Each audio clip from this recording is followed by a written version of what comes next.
Okay, welcome back to the channel. I've had my MG4 for coming up to 2 years now, and I use it daily. So I thought it was time to do a 2-year recap on my experience of driving not only my first EV, but my first experience of charging and public charging, and trying to figure out where I'm going to be stopping to charge on long journeys. So in this video, I'm going to go through some of the pros and cons that I found with the MG4, and also I'm going to go through and give you some tips and hints of how I've managed to get along with this car over the last 2 years.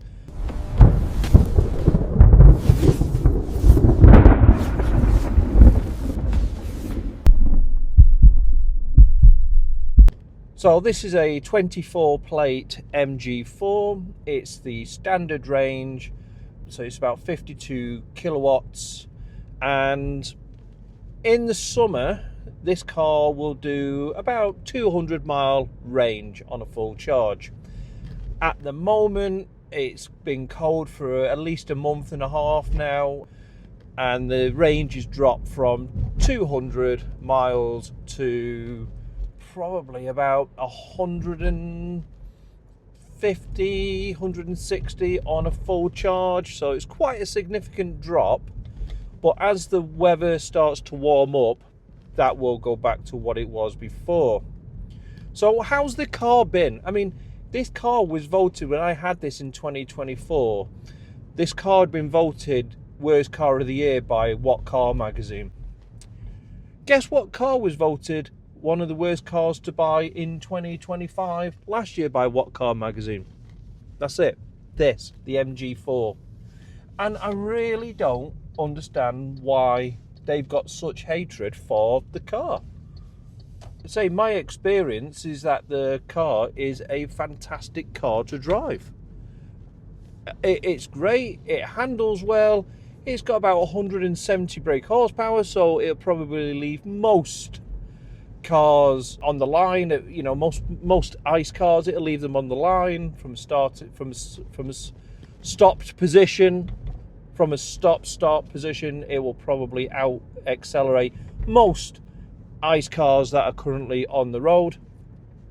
The car itself, as I say, is a great car. So I don't know why What Car magazine they just don't like it.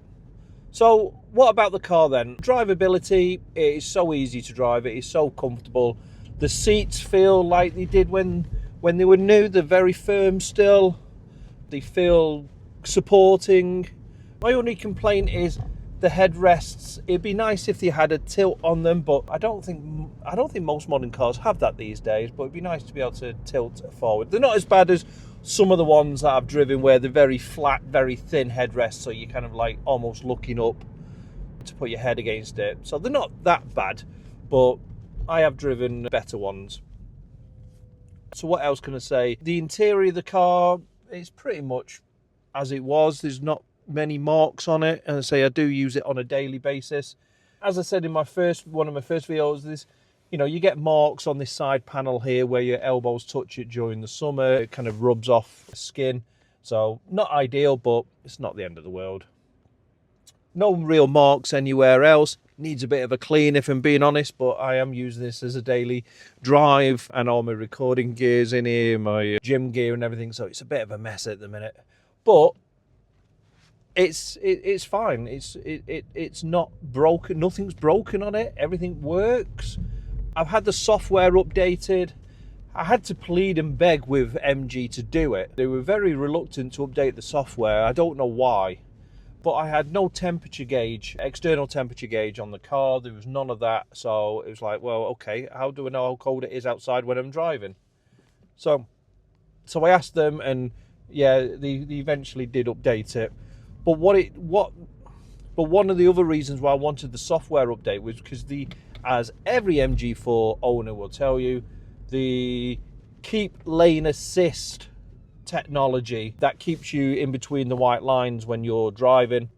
To say it's a little bit aggressive is an understatement on the MG4. It can snatch the wheel, particularly if like you're overtaking a vehicle or a parked vehicle, or you're overtaking a cyclist maybe. As soon as you kind of creep up towards that white line in the middle, the car decides it's going to snatch the wheel away from you and almost potentially drive you into that cyclist. So they did calm that down in a software update, and it is much better. Is it perfect? No. But is it better? Yes. Also in the car, on a previous video, I showed a video of me fitting some interior lights to the car because, well, there aren't any. So you got a couple of lights up here, but other than that, it's pretty dark. Dark footwells, especially dark in the back of the vehicle for passengers. So I installed some strip lights to go in the footwells and underneath the rear seats that run off the USB socket that's behind this rest here.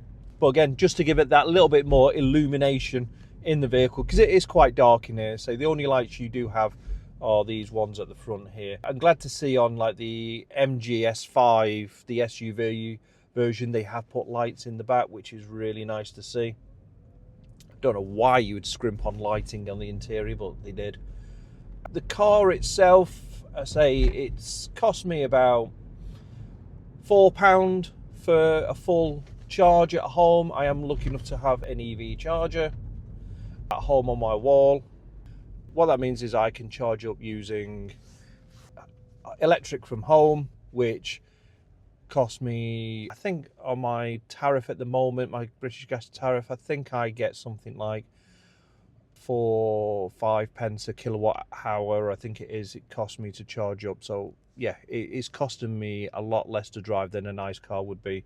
So about £4 for a full charge, and I do maybe 10 miles a day, if that's on quite low mileage at the moment. If I go to the office, it's about a 50-mile round trip, and I might do that once a month.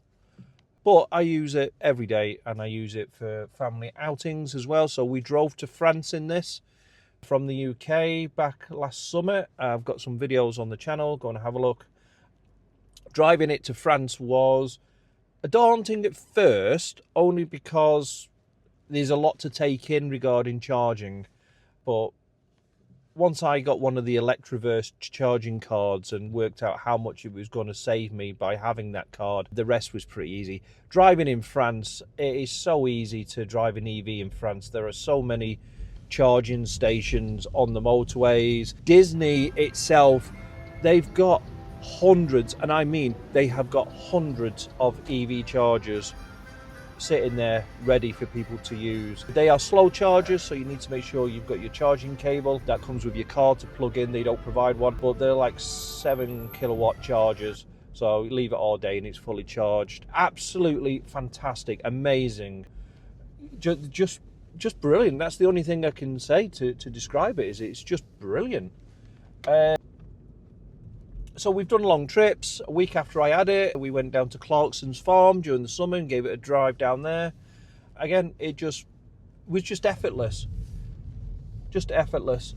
Now, I do drive a lot of different cars on business, and some of the ones I get are hybrids, some of them are manual, some of them are full petrol, automatics, and they're just, I don't know, I just find them very tiring to drive these days. Once you've driven an EV for a while, I think you kind of get used to how easy it is to drive your car, how much more comfortable it is, the acceleration's there's less stress.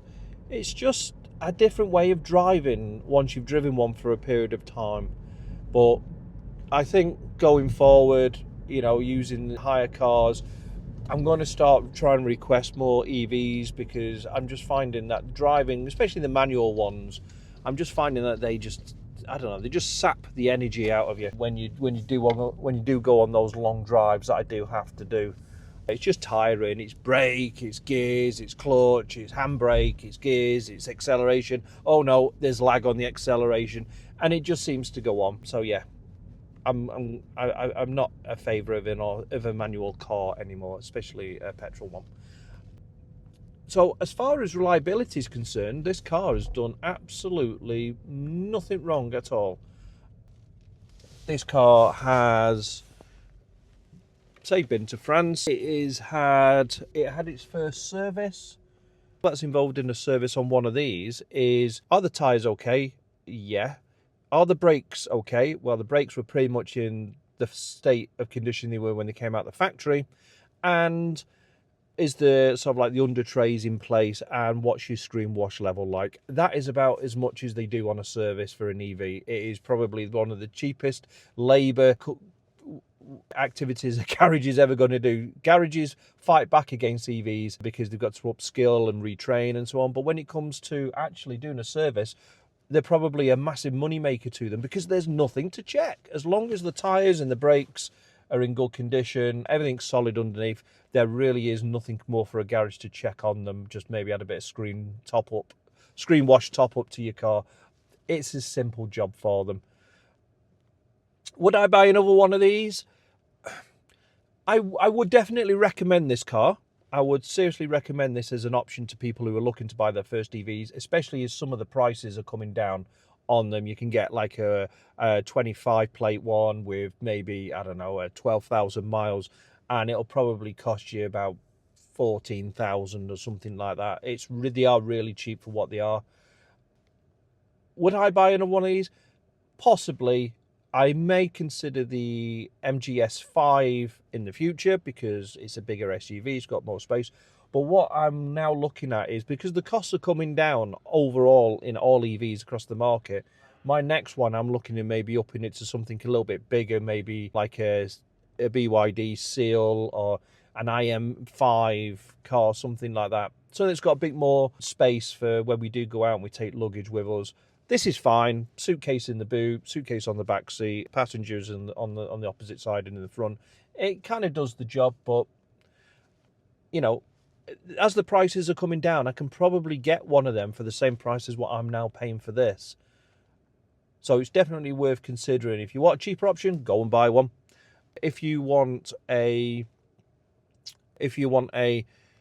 bigger car but at the same price, then yeah, something like this BYD Seal. The Geelys are quite good, or like I say, the IM5 or the IM6. But I prefer the IM5 because the IM6 has got the air suspension, and I've heard pretty bad things about that one. Not driven one yet, but I intend to. The only other thing to mention on the MG4 is the infotainment center at the front. There's no built-in sat-nav, and you cannot gauge how much charge you've got and recommend where to stop off to recharge en route like Teslas can.